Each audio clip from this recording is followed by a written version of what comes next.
La propiedad privada, así le habíamos puesto al mensaje anterior que está relacionado con esta serie que traemos sobre los 10 mandamientos. Y ustedes saben que nos adentramos en el mandamiento de Éxodos 20:15, que en algunas listas, porque a veces es increíble, pero los mandamientos los ordenan diferentes también. Pero creo que todos estamos de acuerdo en que es el 8º mandamiento, ¿no? Y digo, le he puesto como título la propiedad privada porque precisamente ese mandamiento, que es una cosa tremenda, es una cosa cortica, se puede inferir de él toda una enseñanza, toda una explicación sobre la propiedad privada. Y vamos a leerlo, como ustedes saben se encuentra en Éxodo 20:15 y dice, no hurtarás, punto, es lo que dice, alguna versión dice, no robarás. Es lo mismo, sin embargo, hurto tiene otros matices, como empezamos a ver, ¿verdad? Es robar, pero es un robo con matices, es un robo que no tiene que ver con la violencia, que no tiene que ver quizás con la extorsión, sino es un robo que a veces es más sigiloso y más clandestino, decíamos, ¿verdad? Entonces, pero yo digo que es interesante todo lo que infiere este mandamiento, porque este mandamiento solo impugna completamente, lo he dicho varias veces, las ideologías materialistas, marxistas, comunistas, etc.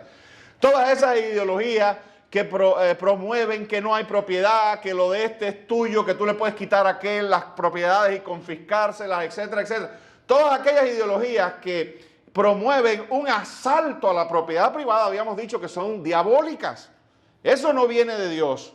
Dios reconoce en la más alta expresión de la ley o de las leyes, que es los 10 mandamientos. Como ustedes saben, de los 10 mandamientos deriva probablemente todas las legislaciones que existen en el mundo entero, han derivado de los 10 mandamientos. Allí, en esta excelencia legislativa, está consignado el respeto a la propiedad privada. No hurtarás,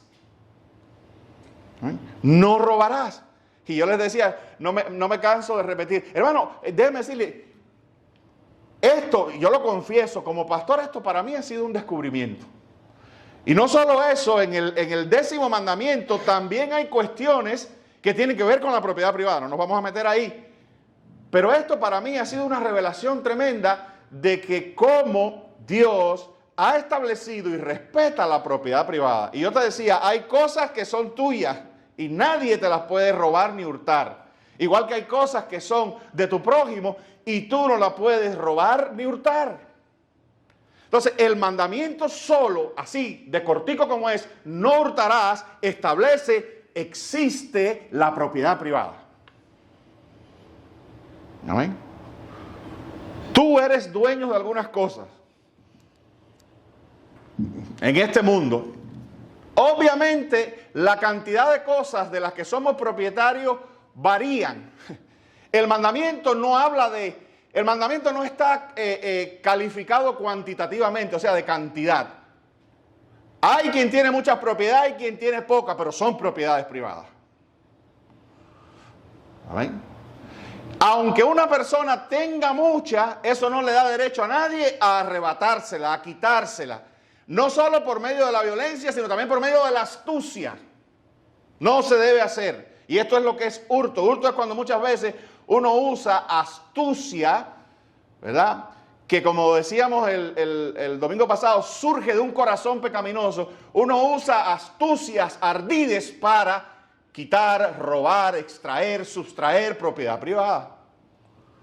O sea, ese mandamiento tiene que ver con todas estas manifestaciones. La prohibición de hurtar, permítame leer esto, se interpreta como un mandato de justicia y respeto por la propiedad y los derechos de los demás. No se limita solo a la apropiación física de bienes, sino que abarca cualquier forma de engaño, fraude o explotación que implique tomar ventaja injusta de otros. Ahí ven los matices del hurto. Cumplir este mandamiento implica actuar con integridad y honestidad en todas las transacciones y relaciones, evitando cualquier forma de engaño y deshonestidad. Había dicho esta frase que me gusta y quiero repetirla y quiero que se nos grabe en la mente, ¿no? Porque es cierta.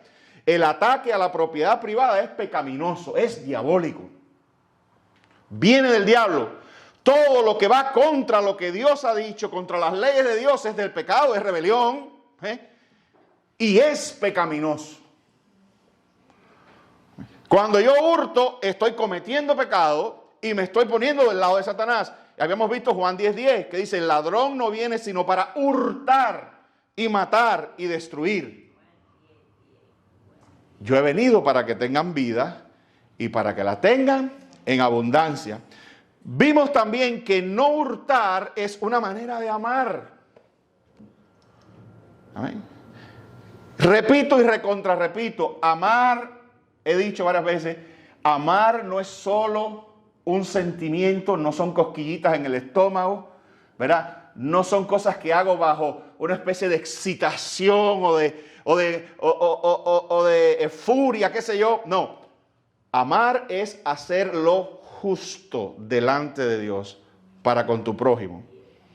Cuando yo amo a mi prójimo, cuando hago lo justo, lo que es de justicia. ¿Amén?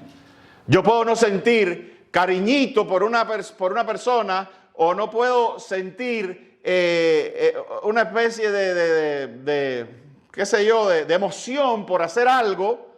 Sin embargo, Dios requiere de mí que lo haga y yo debo hacerlo. Eso es amar. Estoy amando a esa persona.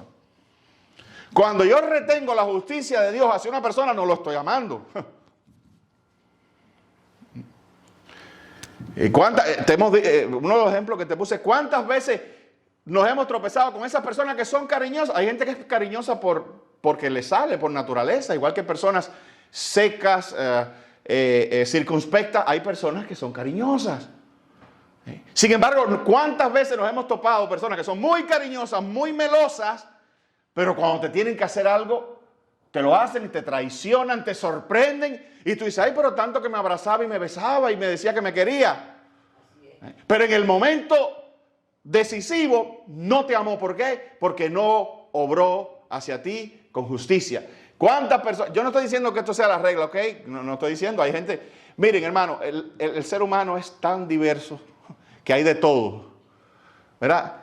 La vida es un panorama colorido, diverso, de diferentes caracteres y personas. Y hay gente que es cariñosa y de verdad es justa también. No estoy diciendo, pero te digo que se ven esos contrastes, ¿no? Y a veces tú encuentras personas que no hablan mucho, que tienen una cara que parece que no son muy comunicativos, que parece que no son muy relacionales, pero son justos.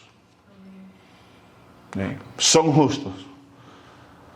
Y te tratan con justicia y no socavan tu derecho. Amén. Eso es amor. Eso es amor. Amor es estar iluminado, inspirado por la justicia de Dios hacia los demás. Para ponerlo de una manera mejor, es tratar a las personas como Cristo las hubiera tratado. Eso es amor. Amén. Amén. Eso es amor. Entonces, esto es importante, es una manera de amar, no hurtar, quiero decir. Estamos ahí. Romanos 13:9 dice, porque no adulterarás, no matarás, no hurtarás, no dirás falso testimonio, no codiciarás, y cualquier otro mandamiento en estas sentencias se resumen. Amarás a tu prójimo como a ti mismo.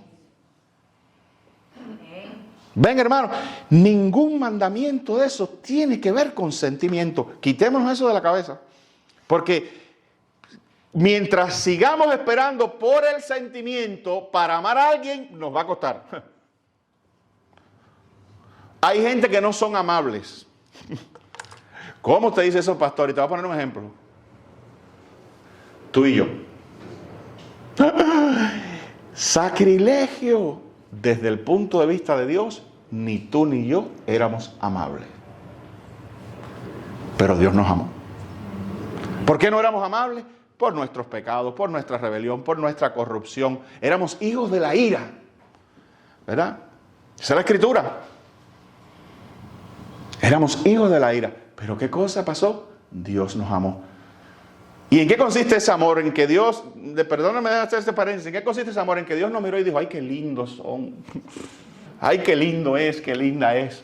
Ay, qué inteligente es ella. No voy a hacer un madurismo aquí, diga que inteligente es ella.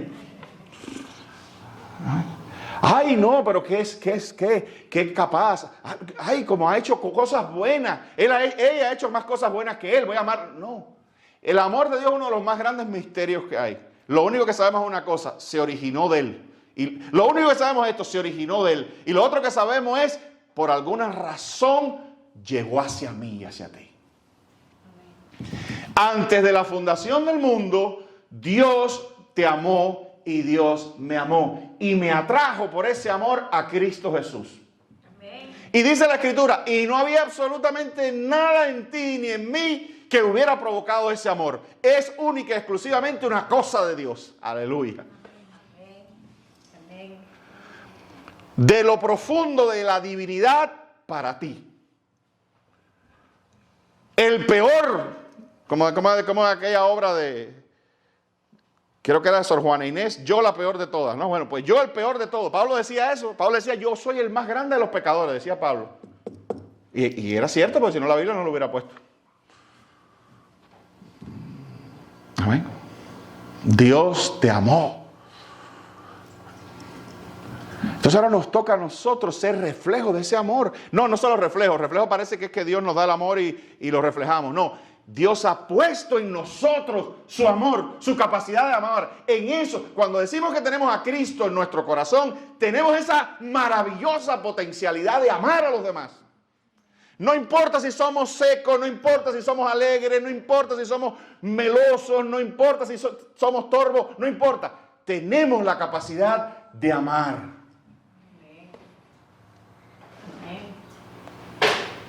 Amén, queridos hermanos.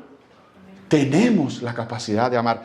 Y hurtar es un ataque a ese amor. Un ataque al prójimo, a lo que es de él, a lo que es querido para él.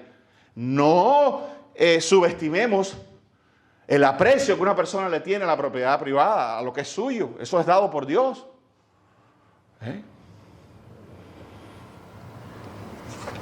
Por eso a ti te roban algo y te duele. Aunque sea material, la gente se consuela diciendo, bueno, las cosas materiales se renuevan, y es verdad, pero eso es tuyo. Te roban un animalito. Yo recuerdo que yo siempre tuve el sueño, fíjate que te voy a hablar de algo que ocurrió cuando yo era un niño, y mire cómo todavía me acuerdo. Yo siempre tuve el sueño de tener un perro pastor alemán.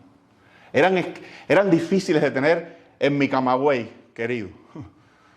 Y yo siempre quería un perro pastor alemán, y toda la vida soñando. Lo que tenían eran perros satos, pero bueno, quería un perro pastor alemán, me gustaban. Yo soy de esa época de aquella serie polaca, creo que se llamaba 4 tanquistas y un perro. Los más viejos nos acordamos de eso, 4 tanquistas y un perro, que eran 4 tanquistas y un perro. El perro se llamaba Cantor, me acuerdo el nombre todavía.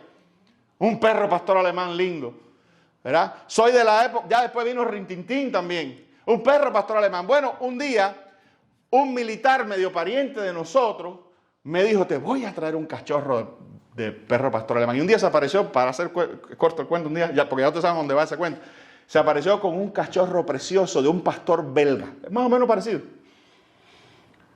Un pastor precioso, aquel perro lindo con sus hocicos negros y sus patas gruesas. Y yo vivía en un barrio periférico, como decía mi mamá, decía que yo era orillero.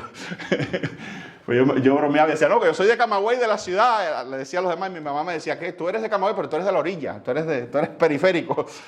Bueno, y yo contento con mi perro cachorro. El perro no duró en mi casa ni 3 días, me lo robaron. Me robaron mi perro, todavía me acuerdo de eso. ¿Quién fue? Probablemente algunos de mis amigos, a los que yo le enseñé con tanto orgullo a mi perro. Y lo que pasa es que en mi casa, mi mamá trabajaba, yo estaba solo en ese tiempo con mi mamá, y mi mamá trabajaba y yo iba a la escuela y la casa se quedaba sola. Alguien entró y se robó mi perro.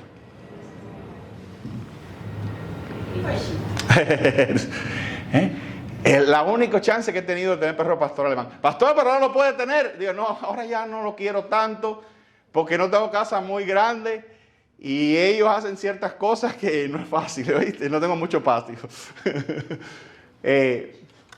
Pero ¿cómo me dolió eso? Y yo sé que todos nosotros tenemos una historia de algo que nos robaron y nos dolió muchísimo, ¿verdad? Porque fue algo que vino con nosotros mucho tiempo. Hermanos, si es que a veces, fíjense, el apego a la propiedad privada es cierta, que a veces uno va a cambiar de carro y cuando deja el viejo se va con dolor.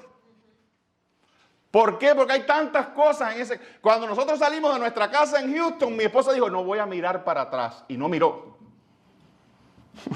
¿Verdad? Entonces, ¿ves cómo robarle a una persona es algo tremendo, algo malo, algo pecaminoso, algo diabólico? ¿Me hago entender? Amén. Bueno, déjenme correr. Habíamos hablado, vimos el hurto en los negocios.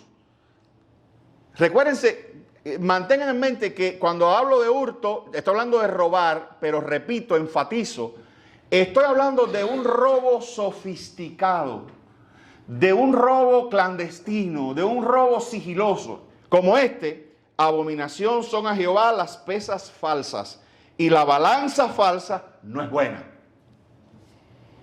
Proverbios 20:23. El hurto en los negocios. Alterar las pesas. Y usted dirá, eso no tiene nada que ver conmigo. Claro que sí alteran las pesas. Alteran las bombas de gasolina también.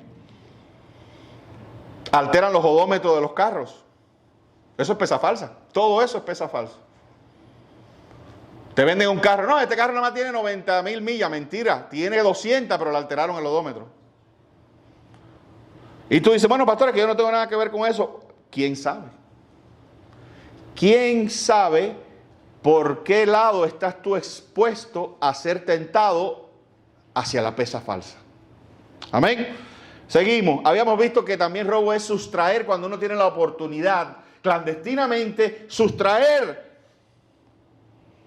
Amén. Como Judas, que se la había, dice, pero dijo esto no porque se cuidara de los pobres, sino porque era ladrón, y teniendo la bolsa, eso quiere decir que él era el tesorero, y teniendo la bolsa, sustraía de lo que se echaba en ella. Judas. Aprovechándose de la confianza. Uno de los robos más terribles, uno de los hurtos más terribles, cuando a ti se te da, cuando se te confía en ti. Porque además es un robo donde tú destruyes tu carácter. Porque si alguien te da una bolsa, es porque alguien confía en ti, ha puesto su confianza en ti. Y darte la bolsa es en sí un reconocimiento a tu integridad. Este hombre o esta mujer puede llevar la bolsa, puede manejar tal o más cual recurso. Y qué triste es aprovecharse de eso, del buen corazón y la confianza de un jefe, de un rico o de alguien, o del mismo Jesús, como es el caso. Judas es el primer tesorero que se sabe de la iglesia. El primer tesorero que se conoce en la iglesia es Judas. Empezamos muy mal, ¿verdad? Y dice que sustraía. Gloria a Dios, aquí tenemos un tesorero mucho mejor. Amén. Entonces, seguimos. Vimos el plagio intelectual, que es un robo también. Por tanto, de aquí estoy contra los profetas, dice Jehová, que hurtan mis palabras cada uno de su más cercano. Eso me dio hasta gracia. La Biblia tiene hasta su humor. Un profeta le robaba la profecía al otro y decía que era de él. Y Dios en el medio, pero es la palabra mía. Dice, se roban la palabra mía, aquel profeta se la roba a este otro y la dice y dice que es de él. Así dice Jehová. Bien, nos habíamos quedado en... También robo es desviar el curso de las cosas. Las cosas, ¿qué es desviar? Bueno, lo que iba a ir para un lugar, mandarlo para otro lugar donde no debió ir inicialmente. Eso es hurto también. Y de hecho hay una categoría penal para eso, desviación de recursos. Creo que le dicen embezzlement, no sé si es lo mismo. Yo creo que embezzlement es más malversar. Es lo mismo, todo eso se conecta. Pero desviación de recursos es lo que iba a ir hacia A, lo llevo para B, y a veces B soy yo mismo. Amén, queridos. Dice, no oprimirás a tu prójimo ni le robarás. No retendrás el salario del jornalero en tu casa hasta la mañana. Otra manera. Fíjense qué cosa tan interesante. Hay una cuestión de tiempo. El obrero es digno de su salario, dice la Escritura, ese día. ese momento, bueno, obviamente aquí ya los sueldos son semanales y todas esas cosas. El caso aquí sería que si tú tienes que, la aplicación del texto es, si tú tienes que pagarle a una gente tal día, no se lo deje el otro, por gusto. Porque tú eres vago, porque no quiero ir, porque espérate, porque no, que espere, que pase el fin de semana, se lo pago el lunes. No. Eso es hurto. Dice la Biblia, no es hurto si se lo voy a dar el domingo, no, se lo debías haber dado el viernes. Se lo retuviste sábado, domingo y hasta el lunes. Hiciste una familia pasar sin dinero todo un fin de semana. Dios es serio. Hermano, ¿se dan cuenta cuán serio es Dios con la propiedad privada? A todos esos que nos metieron todas esas ideas, toda esa ideología de irrespeto a la propiedad privada, de odio al que tiene, de demonización a la persona exitosa y bien lograda. No, ¿verdad que? Yo creo que todos los latinos de alguna manera padecemos de eso, y eso está calificado, es el odio al éxito y a la persona exitosa. Si una persona es rica, próspera, algo me quitó o algo mal hizo. No, pastor, pero es que hay pobres sinvergüenza, y hay ricos sinvergüenza y hay pobres sinvergüenza.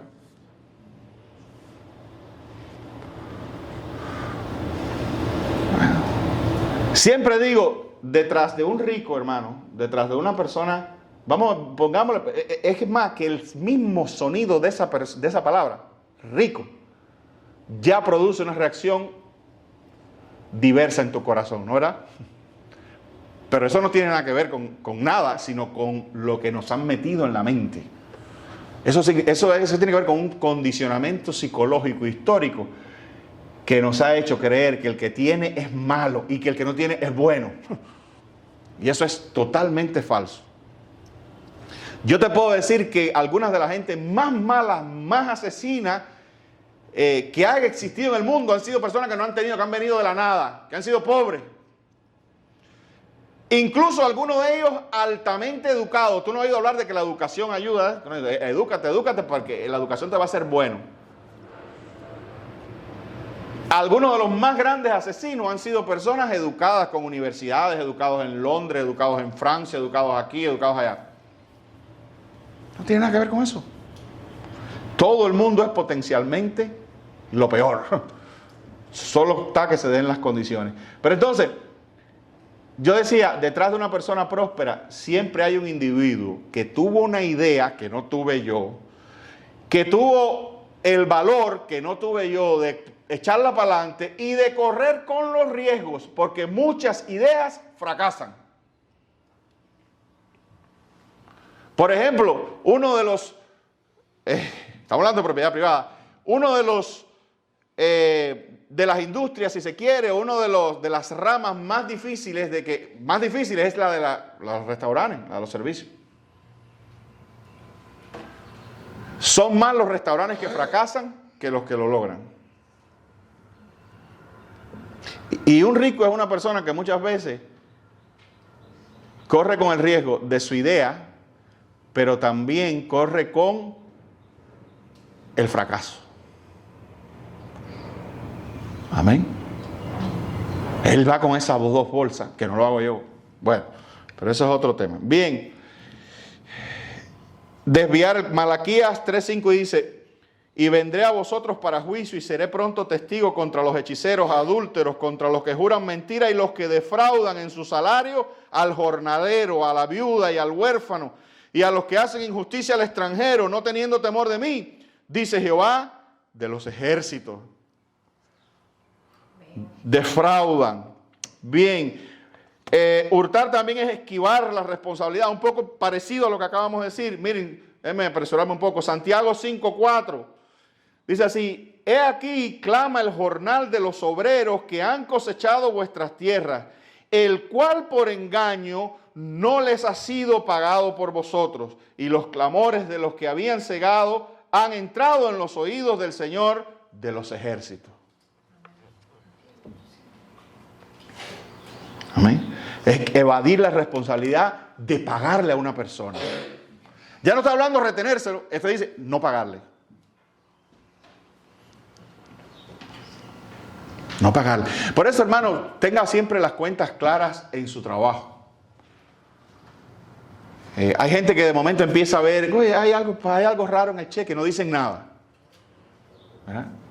No, vaya, ese es su derecho, ese es su trabajo. Esas son horas de vida que usted puso a trabajar para alguien y que deben serle remuneradas. Y es más, dice la Biblia, el obrero, repito, es digno de su salario. A lo mejor no es nada. Por lo general las grandes compañías, cuando hay alguna cuestión del salario, porque ellos ya están en otro nivel y todo eso a veces lo hacen computadoras y lo hacen, y no, a veces no hay maldad, pero a veces hay un error.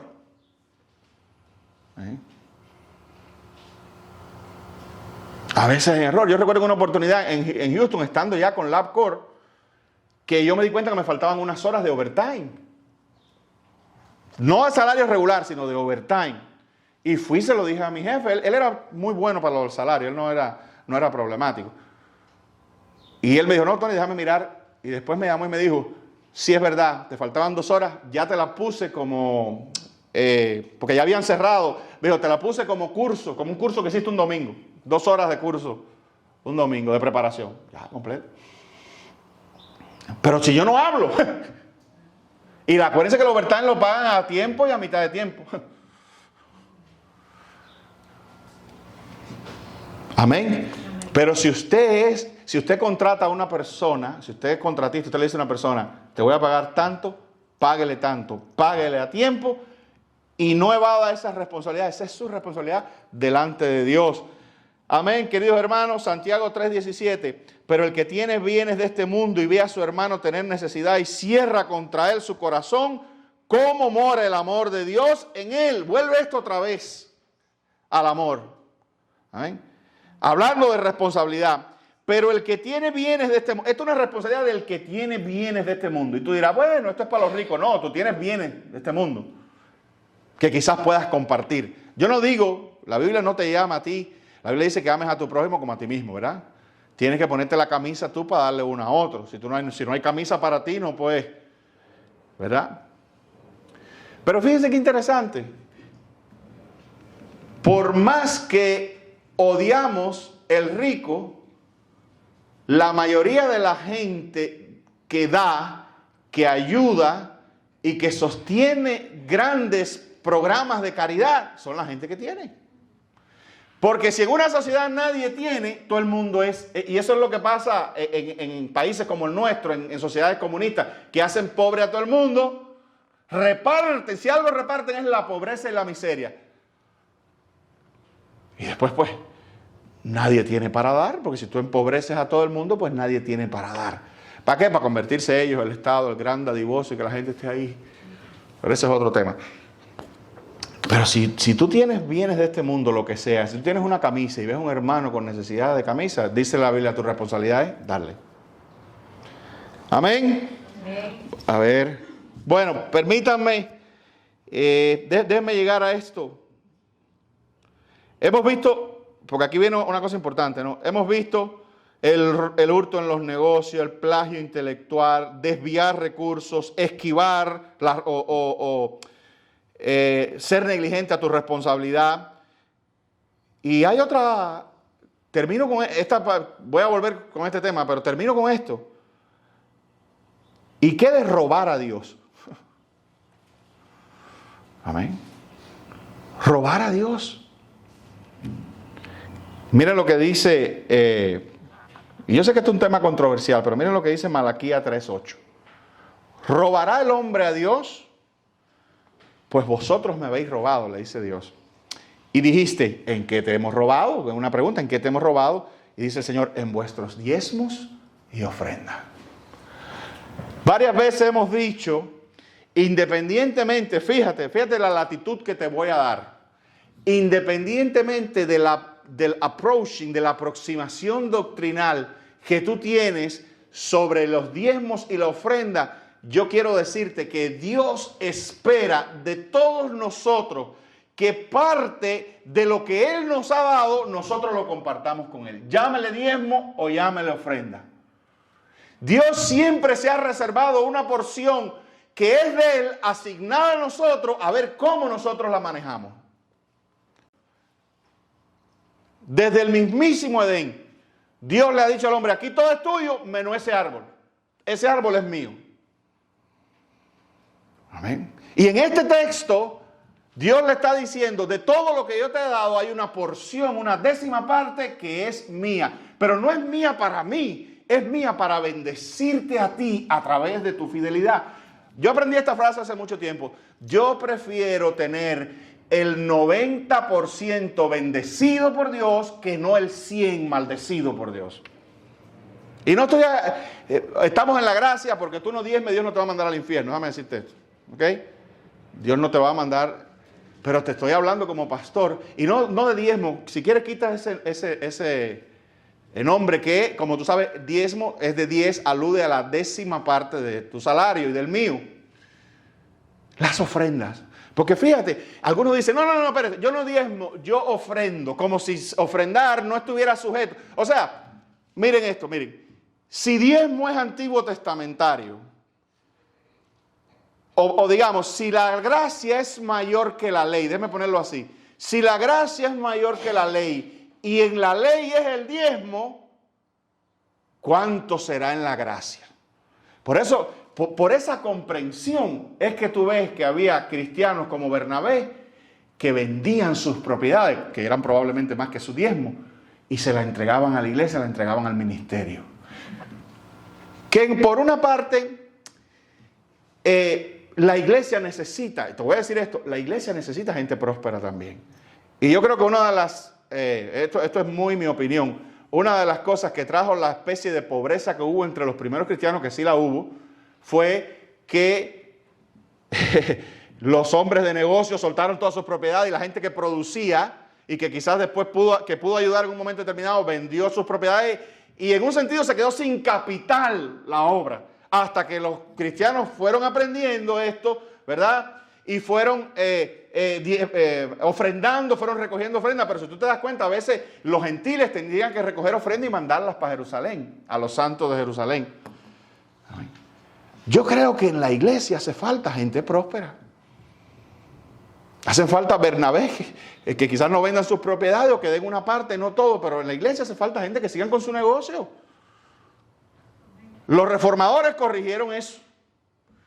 Y los reformadores entendieron que no es malo generar riqueza, sobre todo si se usa con generosidad y para el bien común, pero que no era malo que una persona, a través de su esfuerzo y su talento, generara riqueza. ¿Sabe lo que dio como resultado eso en la reforma? La construcción de universidades, la construcción de hospitales, los primeros hospitales, las primeras universidades, los orfanatos, las iglesias, etc. Ese cambio de que el problema no está en la cantidad, el problema está en el corazón. No está malo que se hagan, que generen riqueza. Lo que está malo es que hacen con ella después. Si hacen como el tipo de la Biblia que dice, oh, mucha riqueza Dios me ha dado, déjame construir y almacenar y guardar ahí por los siglos de los siglos. Y Dios le dice, oye, hoy vengo a pedir tu alma. Miren esto, hermano, perdónenme, este es el último texto sobre esto.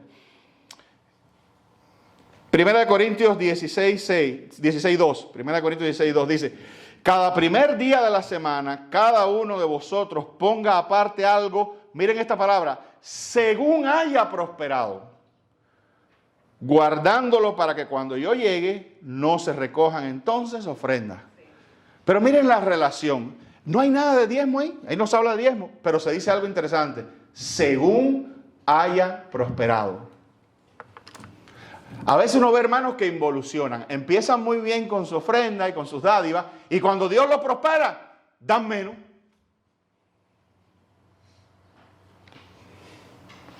Por eso el que es fiel con $10, y a veces es más fácil a veces ser fiel con $10 que con 10,000. Pero el que es fiel de verdad en lo poco, Dios lo pone en lo mucho, pero en lo mucho hace falta que sea fiel también. Hermano, yo digo esto y no me gusta hablar, yo toda la vida, a mí me enseñaron esto en la iglesia.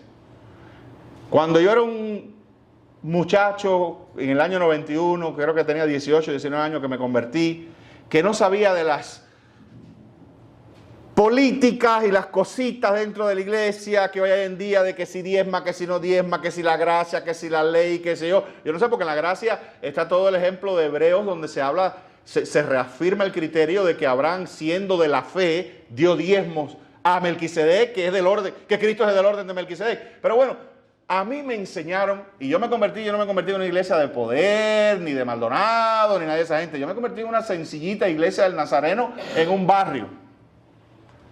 En una sencillita iglesia nazareno de techo de teja y de madera y eso. A mí me enseñaron a diezmar y yo estoy completamente seguro que el diezmo me ha traído hasta aquí. Yo diezmo hasta mi income tax. Es una cosa mía, no estoy diciendo que lo haga. Yo lo hago. Todo lo que a mí me entra, yo le separo el 10%. Venga de donde venga. Y Dios me ha bendecido. Y yo he pasado momentos difíciles, pero no me ha faltado. Y para mí, eso es de Dios. Eso es lo que estaba en mi corazón, en el corazón de mi familia, y así he enseñado a mis hijas. Eso es de Dios. Y lo que es de Dios, mientras más rápido uno lo entregue, mejor. Yo cuando diezmo no espero, ahora que tenemos CEL, yo cobro los viernes. Entrando el dinero, entrando mi diezmo. Y te voy a decir algo, son cosas mías personales, no te estoy engañando. Siento una tranquilidad y un alivio cuando lo doy, y una esperanza, y una tranquilidad de que sé que me va a rendir.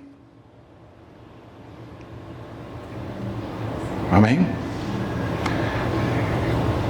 Entonces, ¿robará el hombre a Dios? Yo no. No solo con los diezmos, ni con las ofrendas tampoco. ¿Voy a ser yo tan mezquino de habiéndome bendecido Dios, no darle nada? Nada de nada. Además es una responsabilidad que el Señor ha puesto en nosotros. Dios nos ha dado una visión, ¿verdad? Pero la visión, yo siempre digo, la visión hay que pagarla. Quiero decir que yo le doy gracias a Dios porque en esta iglesia, esta es la verdad, a pesar de que no somos muchos, hay gente muy generosa aquí. Y que yo, hasta donde yo sé aquí no hay ningún millonario, a lo mejor, pero bueno, hasta donde yo sé no hay ningún millonario aquí. Sin embargo, hay gente, ojalá que lo haya, lo digo con esperanza. Ojalá que si no lo hay, lo haya. Amén. Pero sí sé que aquí hay gente muy generosa. Y también veo gente nueva con muy buenas actitudes y muy buenos hábitos también. Porque así me enseñaron a mí. Y cuando a mí me lo enseñaron, lo recibí tranquilito, sentado en una aulita, cuando me hablaron del diezmo, me explicaron, me enseñaron en la Biblia, lo recibí. Y cuando no tenía nada, así empecé. Hoy en día la gente tiene mañas. Hoy en día tú le enseñas esto a la gente y empieza, y mañoso. No, pero es que lo que dice la Escritura habla de dar. Ahorita lo leí al principio, dije que el misericordioso da. No fue el primer texto que leí, ¿verdad? Pero hoy en día la gente tiene maña. Y hoy en día, debo decirlo, y perdónenme que me extienda un poco, algún comportamiento por allí de pastores y de iglesias de la prosperidad han contaminado esta maravillosa enseñanza y han inoculado un poco a la gente contra esta enseñanza.